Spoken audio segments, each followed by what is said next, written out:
tersesat di alam gaib, Kenda Lisada, warung angkringan Mas Gareng.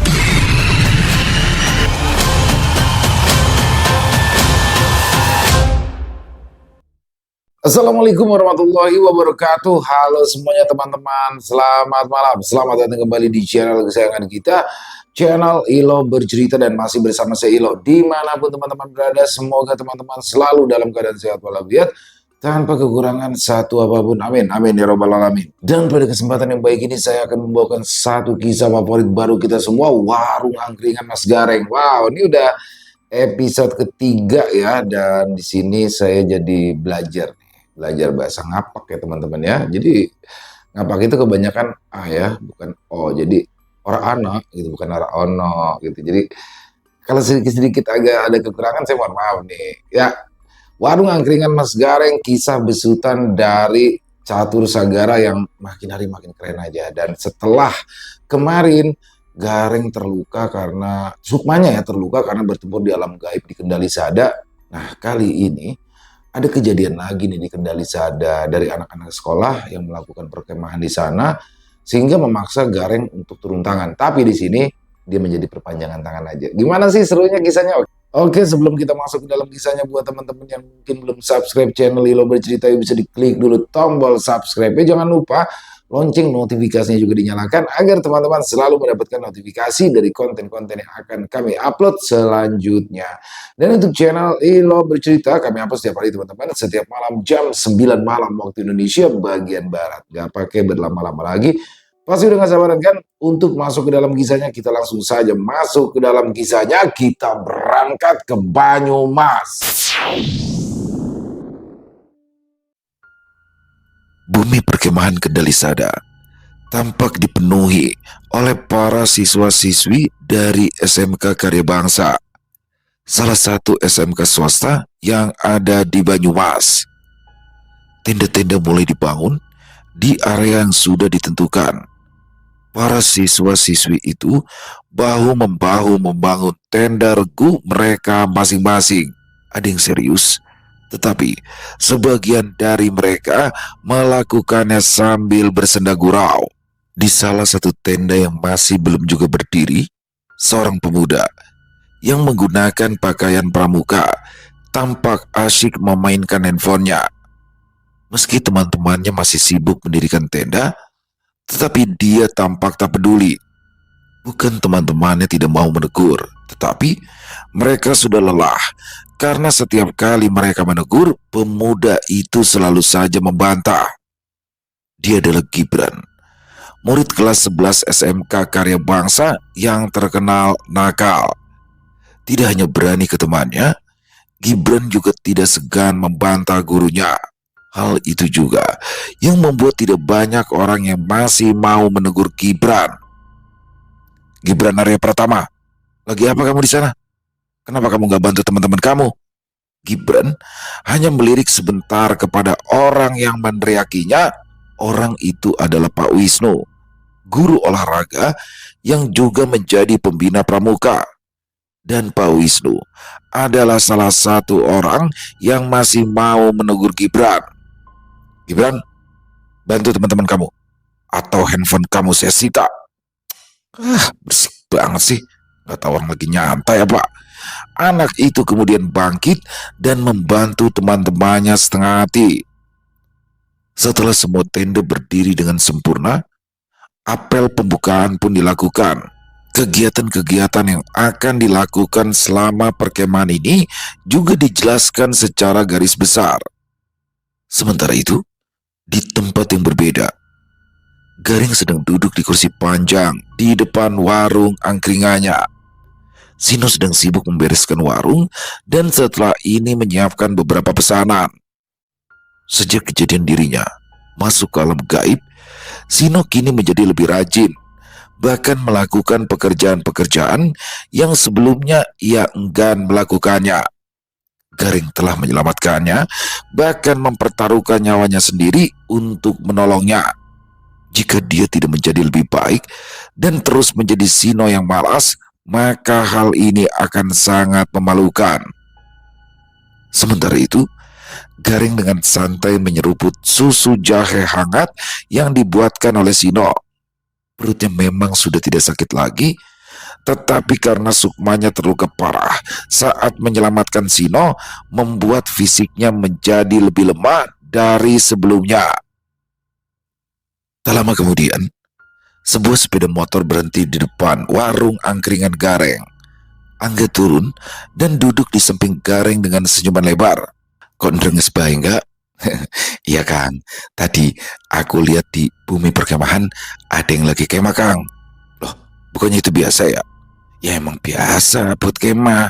Tapi kali ini, ceweknya semlehoy. Kalau ada nyamuk nempel di pipi, pasti kepleset saking kinclongnya. Enggak. Mata memelotot kalau lihat yang begituan. Kan aku laki-laki normal toh Kang. Ya kali lihat yang kinclong begitu nggak mau. Udahlah, lagian kalau aku bahas-bahas anak SMA nanti dikira pedofil. Loh, pedofil dari mana Kang? Lah, selisih umurku aja sama mereka udah lebih dari 10 tahun. Bayangin, pas aku lulus SMA, mereka bisa jadi baru masuk SD. Apa nggak gila nih? Ya juga sih. Tapi kok banyak yang nikah selisih usia belasan tahun gak dibilang pedofil tah? Gak adil dong. Wes lah, bundet kalau dibahas. Sampai kakekmu bisa beranak juga gak bakal selesai. Wih, Kang Goreng saru. Kakekku udah ninggal loh, dibahas-bahas. Wes lah. Oh iya, kamu datang ke sini. Pasti gak cuma mau ngomongin anak-anak SMA itu kan? Angga tersenyum lebar dan mengangguk. Kedatangannya ke tempat ini memang tidak serta-merta hanya membahas para siswi SMA itu. Mama kek dapat arisan keluarga Kang, mau bikin mendoan, katanya beli di Pliken murah-murah yuk Kang. Ya, beli di Pliken memang murah. Di sana itu sentra pengrajin tempe. Tapi bensin dari sini ke Pliken apa nggak dihitung juga?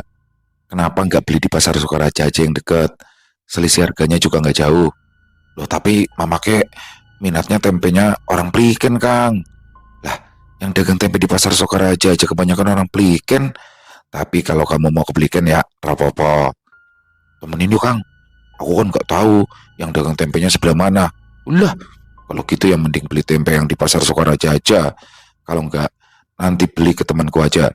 Aku kasih nomor teleponnya, bisa diantar ke rumah kalau beli banyak. Lah kalau mama kek tanya gimana Kang?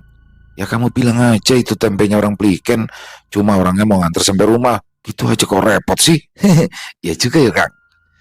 Gareng meraih sebatang rokok dan menyulutnya. Asap putih langsung menyebar ke segala arah. Sino keluar dari warung sembari menenteng gelas berisi es teh. Mau beli apa enggak? Ini lagi tanya penjual tempe no. Sino mengangguk-angguk kemudian duduk di samping Gareng. Angga menatap Sino dengan tatapan penasaran. No, kamu pas itu kenapa nggak pulang-pulang? Perasaan motor nggak mogok nggak apa? Kok sampai disusul sama Kang Gareng segala sih? Diculik sama Buto aku. Kalau diculik wewe gombel, aku percaya no. Lah kalau Buto, kan Buto itu sukanya nyulik cewek. Masa iya ada Buto yang mau nyulik kamu sih? Ada-ada aja kamu. Sino menyeruput es teh manisnya dengan santai. Kalau nggak percaya juga nggak apa-apa, nggak rugi blas. Serius deh, kamu itu ngapain di sana sampai lama gitu? Kau yang gak ada kerjaan aja, bikin Kang Gareng sampai pusing. Busung, aku itu diculik sama Buto. Kalau nggak percaya tanya aja sama Kang Gareng. Angga melirik Gareng. Emang iya Kang? Cari tahu aja sendiri. Angga terkekeh. Tuh kan, makin gak percaya aku sama kamu. Ngagul terus. Angga bangkit dan mengambil kunci dari saku celananya. Beslah, aku mau pulang terus telepon bakul tempe. Assalamualaikum. Waalaikumsalam. Jawab Sino dan Gareng bersamaan. Angga pergi menggunakan sepeda motornya.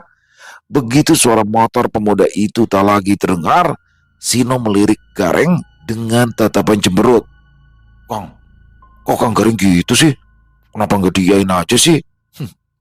Ntar kamu keenakan lagi. Yang enggak lah, tahu sendiri kan Angga mulutnya ember. Nah, itu dia. Justru karena Angga mulutnya ember, jadi aku males kalau cerita-cerita sama dia. Nanti satu desa bisa tahu semua. Loh, kalau satu desa pada tahu Kang Gareng sakti kan keren Kang. Keren dari mana? Repot lah iya. Kok repot sih? Repot gimana tuh Kang? Tanya Sino penasaran. Gareng menghisap rokoknya dalam-dalam dan mengembuskan asapnya perlahan membentuk huruf O yang hilang dalam sekejap. Coba kamu bayangin, kalau mereka nanti pada minta tolong, gak usah tiap hari lah, seminggu 2 kali aja, udah bikin aku ngap-ngapan. Males aku no. Loh Kang, tapi kan kalau nolong orang itu bisa dapat uang. Kayak Mbak Karyo tuh, kadang 100, kadang 200. Kalau pasiennya jauh, malah kadang ngasihnya lebih banyak. Uang segitu buat apa no? Mending aku nunggu warung.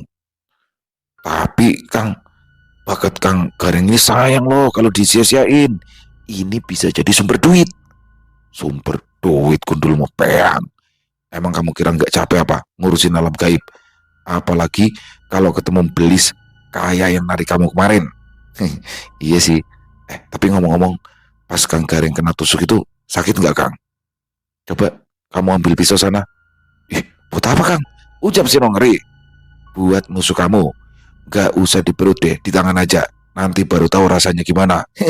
Lo gak usah kalau gitu mah. Lagian kamu ini no aneh-aneh aja. Nanya sakit apa enggak? Ya siapa tahu. Sakitnya beda kan sama kalau ditusuk badannya. Oh ya, pas Mbak Karyo dateng kan kayaknya Kang Gareng udah enakan tuh. Itu sebenarnya Kang Gareng itu disembuhin sama Mbak Karyo apa sembuh sendiri ya? Ketika mendengar pertanyaan Sino, emosi Gareng naik seketika, apalagi saat membayangkan rasa bawang mentah yang harus dia makan saat itu membuat emosinya tak lagi tertahan. Udahlah, gak usah nanya-nanya, bikin aku makin kesel aja. Mending itu dilihat, dagangan udah komplit apa belum? Kalau belum komplit, apa yang kurang? Terus belanja. Iya ya Kang, gitu aja ngambek Kang Gareng. Gareng tidak menjawab dan kembali mengisap rokoknya. Sementara Sino masuk ke dalam warung dan mengambil keranjang belanjaan. Aku mau belanja dulu ya Kang. Ada yang habis. Aku bawa uang 50.000. Yowes, hati-hati. Sino pergi mengendarai sepeda motor milik Gareng. Selama Gareng di rumah, memang mobilitas utama menggunakan motor Gareng, kecuali dalam kondisi tertentu barulah operasional warung menggunakan motor Sino. Baru saja Sino pergi, Adit, salah satu pemuda anggota Karang Taruna datang dengan menggunakan sepeda motor. Kang Gareng, beli es kopi 5 sama kampel ada nggak? Es kopi susu apa es kopi hitam? Pemuda itu melihat-lihat rencengan kopi instan yang tergantung di warung. Es kopi yang mochaccino 2, yang vanilla latte-nya 3 ya Kang. Terus kampelnya mau berapa? Kampelnya 10.000 Kang. Oke, ditunggu yo. Gareng masuk ke warungnya dan membuat adonan kampel. Kampel adalah makanan yang biasa dijumpai ketika sarapan atau warung-warung gorengan. Makanan yang terbuat dari ketupat yang dibelah menjadi 2 bagian dan disatukan dengan sambal dan irisan tempe sebelum dibalut dengan tepung basah dan digoreng. Di tempat lain, kampel juga disebut dengan kupat gendong. Satu persatu kampel tersebut mulai dimasukkan ke dalam minyak panas. Gareng lalu membuat es pesanan Adit. Tumben Dit, kamu pesan sore-sore begini. Aku mau main sama teman-teman aku Kang. Ini buat bekal. Bekal? Ceritanya gimana sih? Iya, Kang Gareng apa nggak dagang di bumi perkemahan? Lumayan loh. Males. Wih, lagi banyak cewek-cewek yang kinclong Kang. Lampemu loh, wadonan terus isinya. Apa nggak ada pembahasan lain? Masa iya, aku ganteng begini bahas yang ganteng-ganteng juga? Ya aneh dong. Ya bukan aneh lagi, tapi gila nih. Lagian aku nggak pernah lihat Kang Gareng bawa pacar sih. Kapan Kang Gareng nikah sih? Gareng sempat terdiam saat ia mendengar pertanyaan Adit. Menikah? Jangankan menikah, menghilangkan rasa cinta pada Novi saja yang masih belum mampu, bagaimana mungkin dia berani memikirkan tentang pernikahan. Oleh karena itu, Gareng berusaha mengalihkan pembicaraan. Oh, jadi kamu mau lihat anak-anak pada kemah di bumper? Iya Kang, kalau beli makanan yang mahal di sana, selisihnya lumayan. Jadi ya mendingan beli di sini aja deh. Garing mengangguk-angguk sembari menyegel minuman itu menggunakan mesin pres, lalu menandai plastik penutup cup itu dengan spidol. Yang mau aku tulisin yo? Siap Kang. Sekitar 10 menit kemudian, kampel sudah matang. Garing membungkusnya dengan daun pisang sebelum memasukkannya ke kantong plastik. Es kopinya 25, sama kampelnya 10.000 jadi 35. Lah, kopinya udah naik lah Kang. Naik dari Hongkong. Kan udah dari dulu, satu cupnya ya 5.000. Waduh Kang, aku cuma bawa 30 aja ini. Tampang elit, duit sulit. Maaf Kang, ini aja duit patungan sama bocah-bocah. Ya wis, barangnya juga udah jadi semua. Kurangnya nanti aja. Apa kalau papasan sama Sino, kasih sama Sino aja ya? Gak apa-apa Kang. Wes gak apa-apa. Kalau kamu lupa dosamu ini, kalau aku lupa ya diingetin dong Kang. Males. Ya wes Kang, nanti habis main aku balik lagi ke sini nganter kurangannya. Kesuwun ya. Ya. Adit membawa 2 plastik berisi kampel dan es kopi itu. Garing membereskan bekas pesanannya dan kembali duduk di kursi panjang angkringan.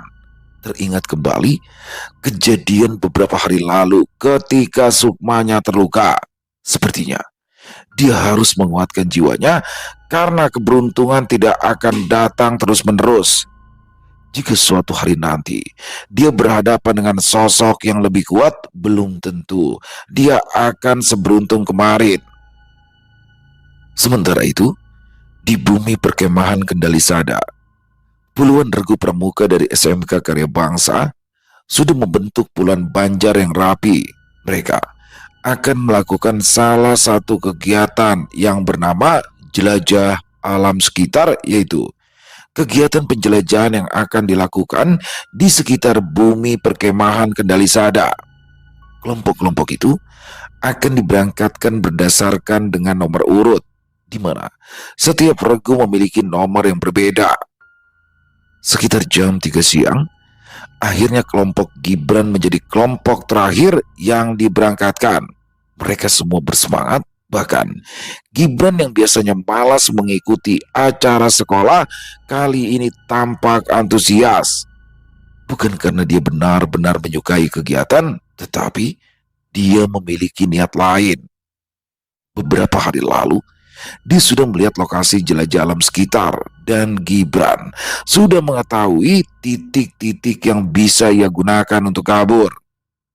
Tumben banget tuh, si Gibran kelihatan semangat. Biasanya dia yang paling malas disuruh gerak, ucap Aska, teman satu regu Gibran kepada Rifan. Rifan pun mengangguk, setuju dengan pernyataan Aska. Biasanya Gibran adalah anak yang paling sulit untuk diminta mengikuti kegiatan. Jika saja dulu regu mereka tidak kekurangan anggota, tidak mungkin mereka mau menerima Gibran ke dalam kelompok ini. Aku dengar kalian ngomong apa susu. Kalau mau ngomongin aku ya minimal di belakangku lah, ucap Gibran yang berjalan paling belakang. Ya lagian, kamu temen-temenan banget semangat. Sambet apa lu Bran? Males kalian ngambek. Giliran aku semangat kalian curiga. Ada-ada aja emang, gerutu Gibran pada kedua temannya. Ya memang curigain loh. Jangan-jangan dia kesambet setan kopet. Timpal Aska curiga, Gibran menegur. Setan kopet gundul mau peang. Dah, gak usah bahas yang aneh-aneh lagi. Males aku jadinya. Mereka kembali berjalan. Sekitar 500 meter ke depan ada pos penilaian. Dalam pos penilaian itu, Gibran berperan aktif ketika penilaian. Meski Gibran bukan anak yang rajin, tetapi dia termasuk anak yang pintar. Hanya saja kemalasannya itu menutupi kepintarannya. Jam sudah menunjukkan pukul 5 sore. Mereka sudah menempuh setengah perjalanan. Gibran tersenyum ketika di akhirnya sampai pada titik yang ia tandai beberapa hari sebelumnya. Ketika teman-temannya lengah karena fokus memperhatikan rute yang mereka lalui, Gibran menyelinap dan berjalan menuju sungai kecil yang ada di sekitar sana. Dia sudah menghafalkan rute pelarian hingga ke jalan raya. Meski cukup jauh, itu cukup sepadan daripada harus mengikuti kegiatan ini selama 2 hari ke depan. Sementara itu, kelompok Gibran yang menjadi kelompok terakhir dalam kegiatan jelajah alam itu akhirnya sampai di pos akhir ketika menjelang maghrib. Selama penjelajahan berlangsung, mereka tidak sadar jika Gibran menghilang karena keberadaan anak itu biasanya memang tidak dipedulikan. Berulah, ketika Pak Wisnu menegur mereka, kelompok itu mulai panik. Tadi pas di sawah-sawah juga masih bareng sama kami, Pak, ucap Aska ketika Pak Wisnu menanyakan keberadaan Gibran. Kalian ini gimana sih? Apa sepanjang perjalanan kalian gak memastikan teman kalian masing-masing? Ini itu masih di dekat rumah loh. Kalau kalian di hutan rimba, terus teman kalian hilang, bagaimana coba? Kita kan gak ada niatan buat pergi ke hutan rimba, Pak. Celutuk Rifan menimpali ucapan Pak Wisnu. Pak Wisnu mulai kehabisan kesabaran, tetapi ia tidak memarahi anak-anak itu. Yang terpenting untuk saat ini adalah segera menemukan Gibran sesegera mungkin sebelum hari semakin gelap. Terakhir kalian lihat Gibran di pos berapa? Di pos 4, Pak. Setelah pos 4 kalian gak ngeh Gibran ngilang gitu. Terus yang lain juga gak ada yang ngeh kalau kelompok kalian kurang. Iya, Pak, jawab Aska dengan takut-takut. Ya sudah, kalian kalau mau makan dan sholat sekarang, tapi jangan terlalu lama ya. Saya koordinasi dengan pembina yang lain dulu. Kelompok Aska kompak mengangguk. Pak Wisnu kemudian pergi menuju tenda pembina. Dia memberitahu para pembina yang lain tentang menghilangnya Gibran. Loh, kok bisa dia ngilang? Tapi nggak ada yang ngeh, tanya Pak Susno, salah satu guru senior. Maka dari itu, saya juga heran. Masa ada temen yang hilang tapi nggak ada yang ngeh satupun gitu? Balas Pak Wisnu heran. Bu Inggit, salah satu guru yang mengajar kelas Gibran, menanggapinya dengan santai. Ini Gibran anak teknik otomotif kan? Sebelum kita coba cari ngubek-ngubek sawah sama sungai, coba telepon orang tuanya deh. Siapa tahu anak itu udah pulang. Loh, masa ya pulang sih, Bu? Balas Pak Wisnu. Anak itu kan spesial. Kalau acara kelas meeting aja dia sering kabur pulang. Bisa aja dia emang gak mau ikut kegiatan ini terus kabur. Ya, masuk akal. Timpal Pak Susno yang kini juga ingat setiap kelakuan Gibran. Pak Wisnu akhirnya berdurut. Dia mencari kontak orang tua Gibran dari data sekolah. Namun, ketika Pak Wisnu bertanya tentang keberadaan Gibran, orang tua Gibran mengatakan jika Gibran tidak ada di rumah dan sampai saat ini belum juga pulang. Akhirnya, panggilan terputus setelah orang tua Gibran mengkonfirmasi akan segera meluncur ke bumi perkemahan. Anaknya nggak ada di rumah ya Pak Wisnu? Tanya Bu Inggit yang tadi sempat menyimak pembicaraan telepon. Belum sampai rumah katanya. Ini orang tua Gibran mau kesini katanya. Yowes, ayo kita cari anak itu. Sembari sesekali konfirmasi ke keluarga Gibran. Siapa tahu anak itu sudah pulang. Pak Wisnu mengangguk. Ia keluar dari tenda pembina dan mengumpulkan perwakilan kelompok. Setiap kelompok diambil 2 orang untuk membantu penyisiran. Penyisiran pun dilakukan. Tetapi sudah hampir 1 jam lamanya mereka melakukan pencarian, Gibran belum juga ditemukan. Orang tua Gibran juga mengkonfirmasi jika hingga sampai saat ini anak mereka belum tiba di rumah. Saat orang tua Gibran sampai di bumi perkemahan, Pak Wisnu segera menemui mereka. Saya Wiono, ayahnya Gibran, ucap Pak Wiono seraya mengulurkan tangannya. Pak Wisnu menyambut uluran tangan itu dan segera menjabat tangan Pak Wiono. Jadi sampai sekarang Gibran belum sampai di rumah, Pak. Tadi saya telepon adiknya yang di rumah. Gibran katanya belum pulang. Kami di sini sudah hampir 1 jam melakukan penyisiran, tapi belum juga menemukan putra Bapak. Pak Wiono menghela nafas panjang. Dilihat dari respon pria tersebut, sepertinya dia sudah terbiasa dengan tingkah laku Gibran. Kalau sampai nanti Isya Gibran belum juga pulang, pihak sekolah akan meminta bantuan warga setempat untuk melakukan pencarian. Pak Wiono pun mengangguk. Baik, terima kasih Pak Wisnu. Sama-sama Pak Wiono. Sebetulnya ada yang ingin saya tanyakan, Pak. Apa itu, Pak? Gibran ini kan berkali-kali kabur dari acara sekolah. Apakah dia punya kebiasaan lain seperti pergi ke warnet atau ke rental PS? Kalau menurut saya itu tidak mungkin. Gibran itu gak suka keramaian.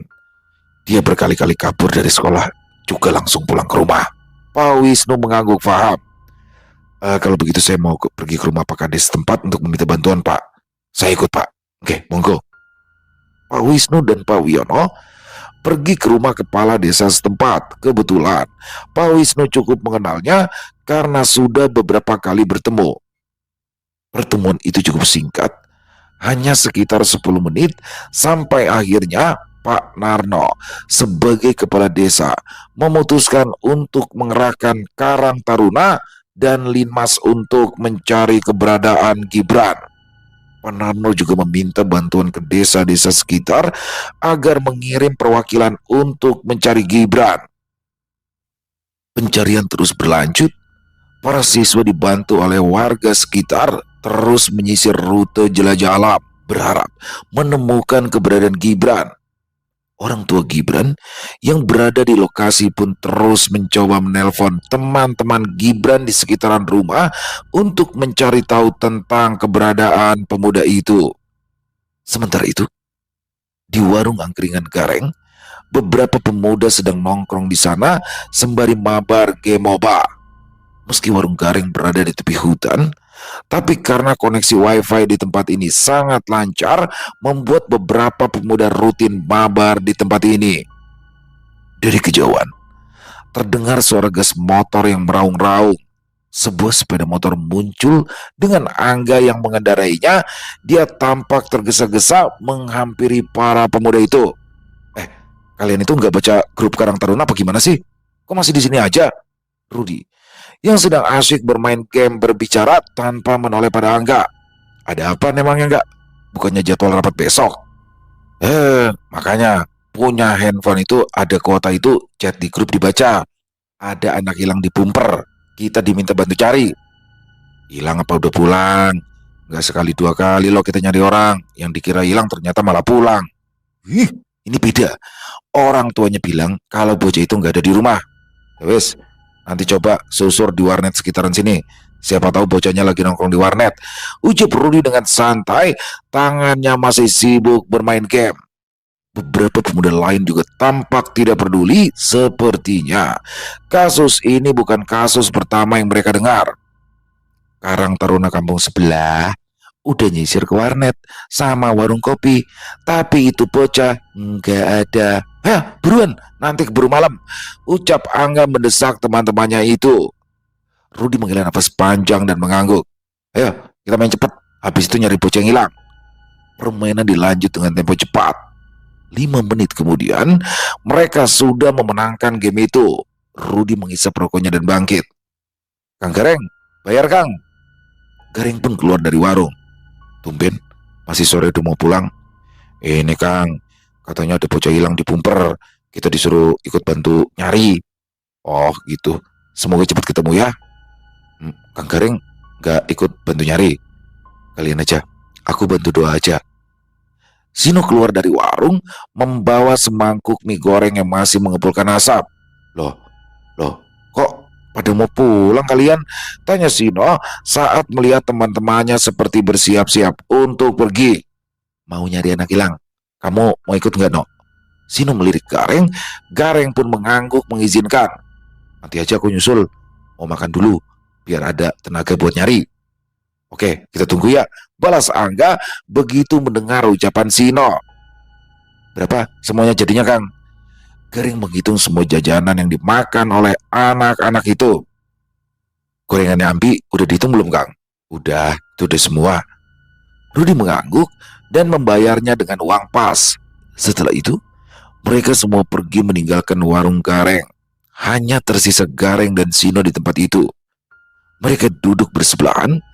Gareng mengambil rokok kretek dan menyulutnya, sementara Sino masih asik menikmati mie goreng spesial buatannya, sembari memikirkan apa yang terjadi pada anak yang hilang itu. Kang Gareng, ya, kira-kira anak itu masuk ke alam gaib kayak aku kemarin apa enggak ya? Ya mungkin aja. Loh, terus kenapa Kang Gareng gak mau bantu? Ya enggak lah, biar dibantu sama yang lain aja. Tapi Kang, kan kasihan Kang kalau dia sampai kenapa-napa. Emangnya kamu gak kasihan kalau ngeliat aku kenapa-napa? Ya bukan gitu Kang, Kang Gareng kan punya kemampuan buat nolong orang. Sino, bekas nolong kamu kemarin aja, aku masih sakit ini. Nanti kalau aku kenapa-napa gimana? Aku nggak mau jadi pahlawan kesiangan yang mati konyol. Tapi Kang, kalau memang dia masuk alam gaib, minta tolong aja sama Mbah Karyo, dia pasti bisa. Yo Kang. Sino kembali melanjutkan makannya. Gareng memadamkan rokoknya dan berjalan masuk ke dalam kamar. Ucapan Sino barusan nyatanya sedikit mengusik hati nuraninya. Gareng duduk bersila di lantai kamarnya dan mengatur nafas. Dia mengusap masing-masing matanya menggunakan 2 jari. Dirinya membaca rapalan rawang jagat. Kini kesadarannya seperti ditarik keluar dan Gareng bisa melihat apa yang terjadi di sekitarnya meski raga dan sukmanya tetap berada di tempat. Beberapa menit kemudian, Gareng membuka mata dan tersenyum. Candladak, pantes saja sampai nyasar. Gareng bangkit dan menemui Sino yang sedang mencuci piring bekas mie goreng. Oh, panggil Gareng pelan. Ya Kang, kamu tadi bilang kalau bisa bantu orang itu keren kan? Sino mengangguk. Terus, kamu juga tahu kalau aku nggak suka kalau banyak orang yang ngusik aku kan? Sino kembali mengangguk. Kamu mau nolong orang, terus kamu kelihatan keren. Mata Sino berbinar seketika. Pemuda itu kembali mengangguk, tetapi kali ini dengan lebih semangat. Gareng menunduk dan membisikkan sesuatu yang membuat senyuman di wajah Sino semakin melebar. Oke lah kalau begitu Kang Gareng. Tapi ingat no, kamu coba boleh ngelakuin ini kalau udah bener-bener kepepet. Terus jangan sekali-kali bawa nama aku, ngerti? Siap, ngerti Kang. Sementara itu, di tempat dan waktu yang berbeda, ketika matahari baru saja tenggelam, Gibran berjalan menyusuri hutan yang ada di dekat bumi perkemahan. Beberapa kali dia menoleh ke belakang untuk memastikan jika tidak ada yang mengikutinya. Semakin lama dia berjalan, Gibran menyadari jika dirinya sepertinya tersesat karena tanda yang kemarin dia buat tak kunjung terlihat. Asem, nyasar apa ya? Gibran menggerutu. Beberapa kali dia bahkan sempat mengumpat karena kesal. Dirinya sudah mulai kelelahan, tapi jalan untuk pulang belum juga terlihat. Anak itu mendongakkan kepala. Langit sudah mulai gelap. Dia juga tidak membawa penerangan selain ponselnya. Senter handphone dinyalakan. Dia masih berusaha mencari tanda yang dia buat. Sialan, gak ada sinyal juga. Bangke. Pemuda itu berhenti sejenak. Tenggorokannya terasa kering karena sejak beberapa jam lalu dia belum minum sama sekali. Ketika rasa haus semakin mencekik, Gibran melihat pohon kelapa berderet dengan tandan kelapa yang sangat menggiurkan. Ambil satu boleh kali ya? Pemuda itu tersenyum lebar. Alam benar-benar mendukung. Dia memanjat pohon kelapa itu dan memetik beberapa buah. Terdengar debam dari suara kelapa yang menghantam tanah. Pemuda itu turun dan meraih satu kelapa yang sudah pecah, kemudian meminum airnya. Rasa segar langsung ia rasakan. Tetapi tak hanya itu, hawa di sekitaran mulai berubah. Pemandangan di sekitarnya juga berhenti. Pohon-pohon yang tadinya berderet kini berganti menjadi tiang lampu jalanan yang begitu terang. Hamparan semak-semak yang tadi dia lihat kini berubah menjadi jalanan yang sangat lebar dan panjang serta mulus. Anjir, di mana nih? Pemuda itu mulai panik, apalagi setelah melihat beberapa makhluk yang bentuknya tidak seperti manusia pada umumnya, membuat Gibran menjadi semakin ketakutan. Ia menoleh ke belakang. Semua hutan yang tadi ia lewati kini berubah menjadi tempat yang tampak seperti kota. Anjir, gimana ini? Dia menelan ludahnya kasar, mencoba untuk tenang dan berpikir jernih. Oke, kata Bu Eka, kalau malu bertanya saat di jalan. Kalau mau tahu jalan pulang berarti harus tanya ke orang. Tapi, ya, jika ingin menanyakan jalan pulang, dia harus menemukan seseorang untuk ditanyai. Yang menjadi masalah di sini adalah di mana dia bisa menemukan orang. Semua makhluk yang ia lihat di sekitaran sini tidak tampak seperti manusia. Namun bukan Gibran namanya jika dia tidak nekat. Dia mendekati makhluk yang bentuknya paling manusiawi, pria dengan tinggi tidak lebih dari 1,5 meter. Tidak ada banyak perbedaan, hanya saja pria tersebut memiliki 4 mata di wajahnya. Gibran takut, tetapi dia lebih takut jika tidak bisa keluar dari tempat ini. Punten Kang, jalan ke perkemahan lewat mana ya Kang? Makhluk tersebut melirik Gibran dengan tatapan sinis, lalu pergi tanpa mengucapkan apa-apa. Gibran menghela nafas panjang. Dia masih belum menyerah. Pemuda itu kembali menghampiri makhluk lain dan mengajukan pertanyaan yang sama. Namun, respon mereka sama, memberikan lirikan tajam sebelum pergi meninggalkan Gibran. Anjir, mereka punya mulut, tapi kok nggak jawab pertanyaan aku ya? Apa mereka jangan-jangan bisu? Dia mengacak-acak rambutnya. Frustasi mulai ia pikirkan, apalagi belakangan ini dia sering menonton fenomena pendaki yang tiba-tiba hilang dan ditemukan dalam kondisi meninggal dunia. Aku masih muda, belum boleh mati dulu. Ya Allah, kasihan kalau aku mati sekarang. Mama sama bapakku belum balik modal gedein aku. Karena lelah, Gibran duduk di kursi taman. Sebelumnya dia sudah jalan cukup lama, sekitar 3 jam lebih, membuat kakinya juga terasa pegal. Akhirnya, ia pun tertidur di kursi taman itu. Sementara itu, di area bumi perkemahan, sudah ada banyak warga setempat yang membantu pencarian. Jam sudah menunjukkan pukul 9 malam, tetapi hingga saat ini Gibran masih belum juga ditemukan. Orang tua Gibran juga mulai frustasi. Mereka tak tahu harus mencari kemana lagi. Membuat laporan orang hilang juga harus menunggu 1 kali 24 jam. Di tenda pembina, Bu Inggit menyarankan sesuatu yang di luar dugaan rekan pembina lainnya. Bukannya saya mau bagaimana ya, tapi kalau boleh saya usul, coba kita hubungi Kuncen atau orang yang paham dengan daerah ini deh. Kita tahu sendiri kan perilaku Gibran gimana. Di sekolah aja dia suka pecicilan. Takutnya anak itu juga pecicilan di sini, terus penunggu di sini nggak terima. Pak Wisnu terkejut mendengar ucapan Bu Inggit. Tidak pernah ia sangka sebelumnya jika kalimat itu akan keluar dari mulut Bu Inggit, salah satu guru yang terkenal paling logis dan anti dengan hal-hal mistis. Orang tua Gibran mengangguk setuju. Mereka paham betul dengan kenakalan yang sering dilakukan oleh anak mereka. Kalau boleh saya merepotkan, saya meminta bantuan Bapak Ibu guru sekalian.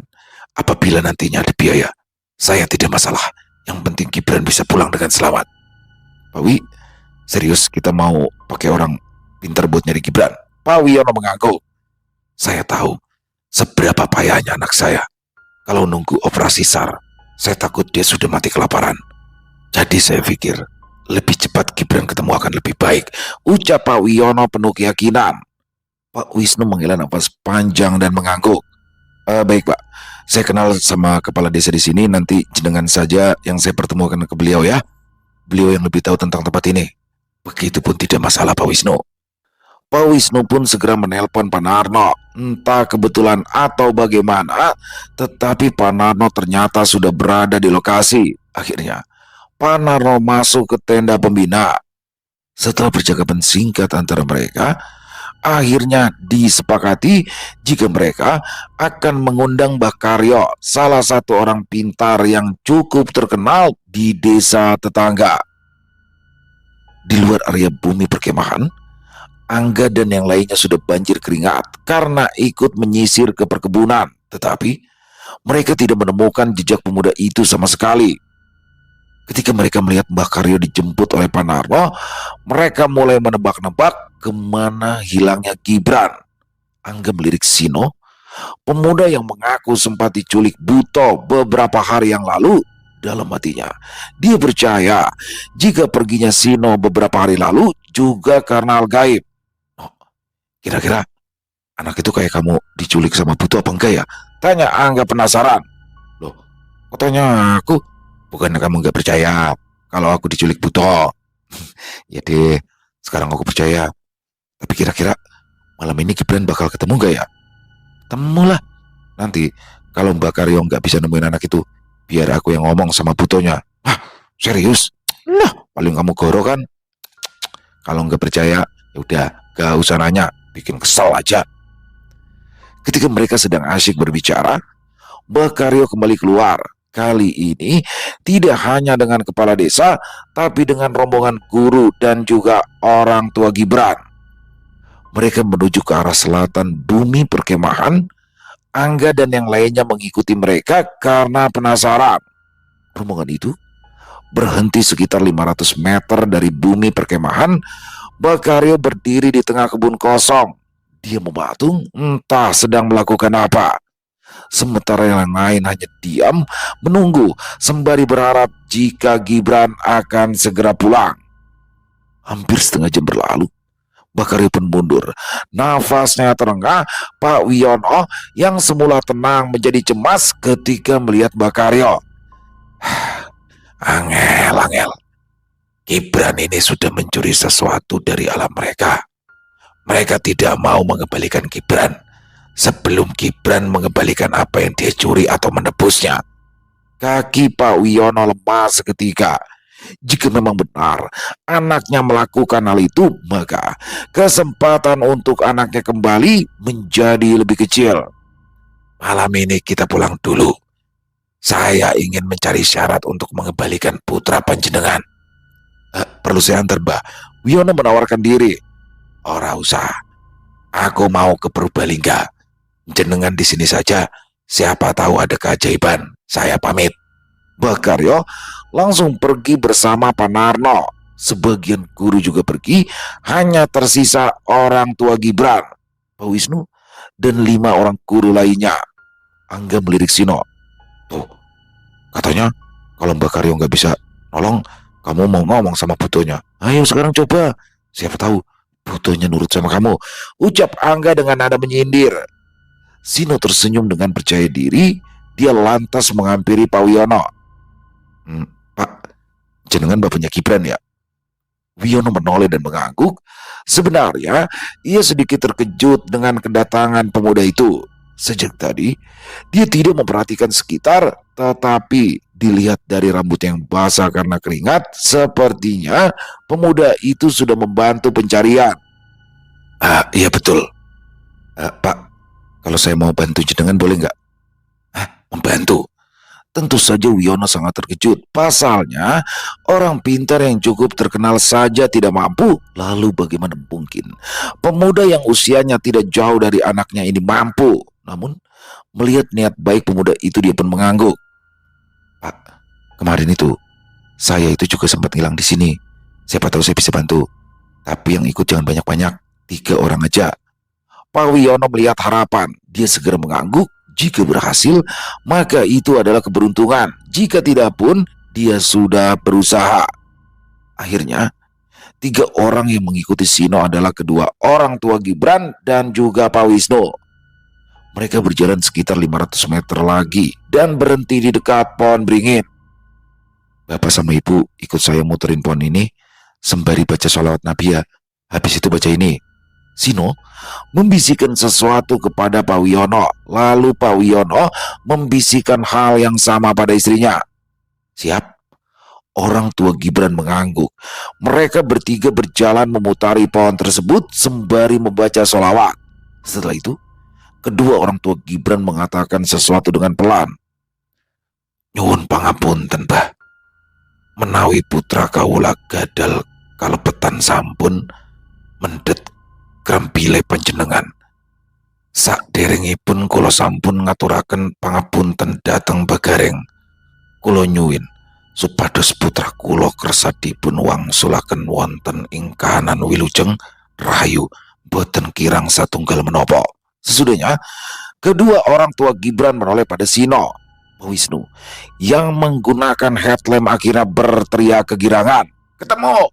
Teriaknya begitu senang saat melihat Gibran tidur meringkuk dari tempat mereka sekarang. Pak Wiono segera berlari menghampiri putranya dan memeriksa. Gibran yang terbangun karena merasa tubuhnya diguncang pun terkejut sekaligus senang. "Bapak, kok Bapak ada di sini?" "Ah, kamu itu kenapa tidur di sini? Sudah 4 jam kita itu nyariin kamu." Gibran tanpa kebingungan, dia mengedarkan pandangannya. Hutan, bukan kota lagi seperti saat sebelum dia tidur. Pak Wisnu pun menghampiri mereka. "Pak, Bu, Gibran, sebaiknya kita langsung pergi dulu dari sini." Pak Wiono pun mengangguk setuju. Mereka berlima kembali ke bumi perkemahan. Kabar kembalinya Gibran yang hilang segera menyebar dengan cepat, dan yang lebih menggegerkan lagi adalah Gibran ditemukan atas bantuan Sino, seorang pemuda penjaga warung yang tidak pernah terdengar sebelumnya. Angga dan yang lainnya menatap Sino dengan kagum. Mereka yang awalnya meremehkan Sino, tetapi kali ini Sino benar-benar membuktikan bahwa dia memang bisa. Pak Wiono memberikan uang dalam jumlah yang cukup besar kepada Sino sebagai ucapan terima kasih. Tentu saja Sino tidak menolaknya. Dia melakukan itu justru karena ingin mencari uang tambahan.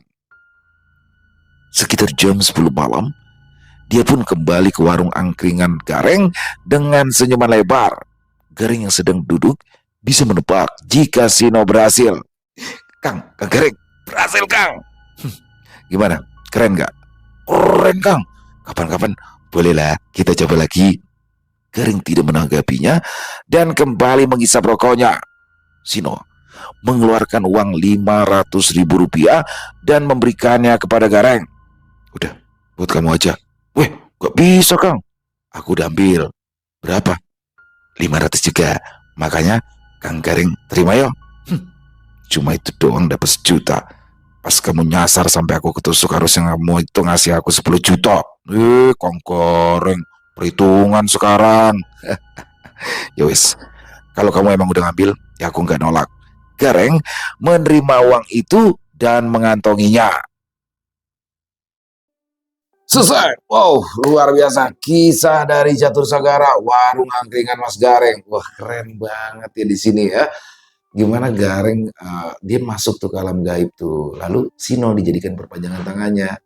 Sino dapat 1 juta berarti ya, karena dia ngasih Gareng 500.000 dan di situ Sino udah ngambil katanya 500.000. Wow. Ya memang Gibran ini agak-agak ini ya, agak-agak ngeselin banget ya. Apa namanya? Berbeda daripada yang lainnya anak ini. Tapi dia pinter, sebenarnya dia pinter, tapi ya itulah dimalas dengan segala hal-hal absurdnya. Nah di sini Mbak Karyo aja awalnya gagal. Bahkan Mbak Karyo lagi pergi ke Purbalingga tuh untuk cari bantuan. Tapi di sini ternyata Sino setelah mendapat bisikan dari Gareng berhasil menemukan posisi dari Gibran. Waduh, tadi penyebutan mantranya agak panjang tuh teman-teman ya. Sekali lagi saya jadi senang nih, saya belajar bahasa Ngapak karena bahasa Ngapak ini berbeda dengan bahasa Jawa Tengah lainnya. Jadi seperti yang tadi di awal saya bilang, lebih banyak huruf A di akhirnya. Ada apa? Jadi bukan jadi banyak huruf A-nya, orang anak gitu, bukan orang ono. Jadi saya mohon maaf ya apabila sedikit-sedikit ada kesalahan karena banyak juga nih yang komen nih kurang ngapak nih bahasanya. Tapi saya yakin sih masih bisa ya. Overall kisahnya keren banget. Terima kasih Catur Seragara. Ini jadi idola baru nih warung angkringan Mas Gareng. Dan oh ya, tadi kan di ending Gareng nih ngambil uangnya. Tapi ini prediksi saya ya, karena saya kayak dapetin auranya Gareng di sini. Gareng nih nggak patah duitan. Jadi mungkin orang-orang kayak Gareng ini pernah kita temui juga ya. Ketika dia ambil uangnya di Sino, bisa jadi nantinya akan digunakan untuk kebaikan. Contohnya dia kan penjaga alam di Kendali Sada, bisa aja itu buat itu, atau untuk hal-hal baik lainnya. Yang jelas dia tidak akan memperkaya diri dengan cara-cara yang seperti itu. Keren banget nih ya. Nggak tahu kenapa kayak ada apa sih? Kayak saya udah tahu nih sama Garengnya. Nggak ngerti juga. Asli keren banget. Catur Sagar, terima kasih, ditunggu lagi untuk kisah warung angkringan Mas Gareng selanjutnya. Dan semoga kisah barusan bisa menghibur teman-teman semua ya. Para pecinta penikmat horor misteri, lebih khususnya lagi kepada para subscriber dari channel Ilo Bercerita. Buat yang suka dengan videonya bisa diklik tombol like-nya, tombol jempol, tombol hype-nya juga jangan lupa ya teman-teman ya. Dan boleh dong dibantu di-share link videonya ini ke teman-teman yang lain agar juga ikut merasa terhibur. Buat yang punya komentar lain, punya pendapat lain, bisa menuliskannya di dalam kolom komentar ataupun hanya sekedar saling menyapa. Silakan, insya Allah kami akan menjawabnya satu persatu di akhir kata. Saya Ilo mengucapkan permohonan maaf apabila mungkin dalam pembawaan kisahnya barusan ada kata-kata saya yang salah ataupun ada kata-kata saya mungkin yang kurang berkenan. Saya mohon dibukakan pintu maaf yang seluas-luasnya. Sampai berjumpa lagi di konten-konten kami selanjutnya yang pasti tidak kalah serunya, yang pasti tidak kalah horor ya. Masih bersama saya Ilo di channel Ilo Bercerita. Salam sehat, sukses selalu untuk kita semua. Wassalamualaikum warahmatullahi wabarakatuh.